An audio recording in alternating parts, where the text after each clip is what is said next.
can all be that change agent. What I want to talk to you about today is, how old are you guys? 13. Okay, so that age, good. When I was your age, I would have done anything to hear what I'm going to tell you guys today. It would have changed my life. What I'm going to tell you and what we're going to go through today is what it means to have a relationship with yourself. Now, you already probably have an idea, and I can see that you've already started working on this. But what I want to tell you is that the kinder you are to yourself, the more supportive you are of yourself, the better the relationship you have, the more encouraging you are of yourself, the better that relationship you have with yourself makes the foundation for the relationship that you're going to have with other people. And so if you have a great relationship with yourself, that builds your ability to have great relationships with other people. And if you have great relationships with other people, your life will be great. Doors will open for you. People will offer you things that you could never have asked for.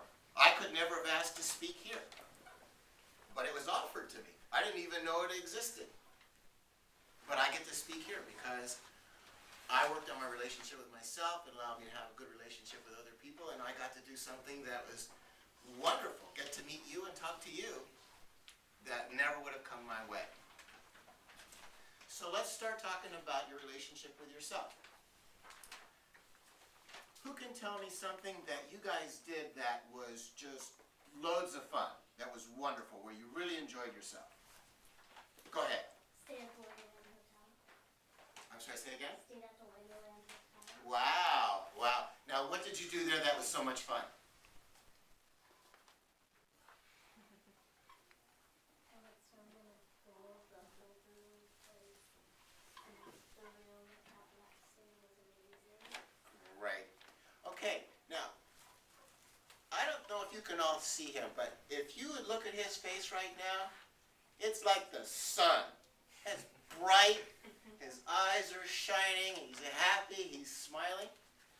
Yes? When I went on a cruise, to Europe, Uh-huh. And what happened there that was so wonderful? I met a friend, and I bought a video game. All right, Not you much made a new education, friend, and that but- was a wonderful thing. Yes? I went to Hawaii. Uh-huh. And what happened there that was so wonderful? It was at Christmas time, so we went and we saw 10 movies in 1 week. So you went to the movies. All right, so you all have things that you've done that are wonderful. Well, one of the ways that we support ourselves is that we remember the things that we do that were wonderful, that make our eyes shine and make us smile, make us happy. And we remember that, and when there's an opportunity to do more of that, we take it. And that's part of supporting ourselves. Another part of supporting ourselves, you guys were just working on, when you make a mistake. Okay, some people, when they make a mistake, get upset with themselves. Say, oh, I shouldn't have made that. I made a mistake. The other day, I wasn't paying attention and I fell down the stairs. Not too bad, just hurt my finger a little bit. And I was upset with myself because I said, I should have been paying attention. And then I let that go, just like what you were talking about, right? Let those emotions go. And I said, what am I going to do? And one thing that you can do when you make a mistake is you can remind yourself that you are an amazing person. And that if you learn from that mistake, more of that amazing person that you are can come out. So I said to myself, well, what am I going to do about this? And I thought, well, I'm going to pay more attention to what I'm doing. I'm not going to get lost in thought when I'm walking around anymore. Okay, so that's one way that you can pay attention. Let's see. Other things that you can do to build your relationship with yourself. When you're afraid. I'll tell you a little story. I was backpacking one time, and I was coming up on this pass, and there was loose gravel. And every time I took a step up, I slid back.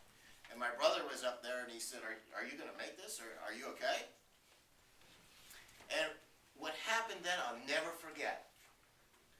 I said, I'm afraid, but I can do this. And as soon as I said I was afraid, I had the strength to get up on top of that ridge. So the lesson there is, there are going to be things that come up that you're afraid about. And here's one way that you can deal with that situation that I found works great. And it's a way of being very supportive of yourself and having a great relationship with yourself. And that's to say, yes, I acknowledge that I'm afraid, just like what you said before. And as soon as you say that, you tell yourself, and I have a choice of what I'm going to do here. And as soon as you remember that, then options are available to you. Then you can choose to do what you were afraid of or not do what you were afraid of, either way. But at least you have the choice. And what I found is that so much of what makes life wonderful is having that choice, because over and over and over again, I've chosen to do the things that I was afraid of. I was a little nervous coming here talking to you guys. I was going, I haven't spoken to this age group. I don't know how it's going to go. I said, well, I'm afraid. What am I going to do? I'm going to come anyway and do it. But if you don't acknowledge that you're afraid, it ends up, in many cases, paralyzing us so that we can't move. We're stuck. So it's great. It's very supportive of ourselves to acknowledge when we're afraid. Encouraging ourselves. Who here knows what one of their really great talents is? Yes? Art. Okay, you're a great artist. Good, excellent. Singing. Singing, good, good. So when you know what your talents are, you could focus on developing them. So that's part of having a good relationship with yourself, is saying, I'm a good singer, or I'm an artist. And then you give yourself opportunities to develop your singing and develop your art. So it's part of having a supportive relationship of yourself is acknowledging, giving yourself credit for what you're really good at, and then building on that.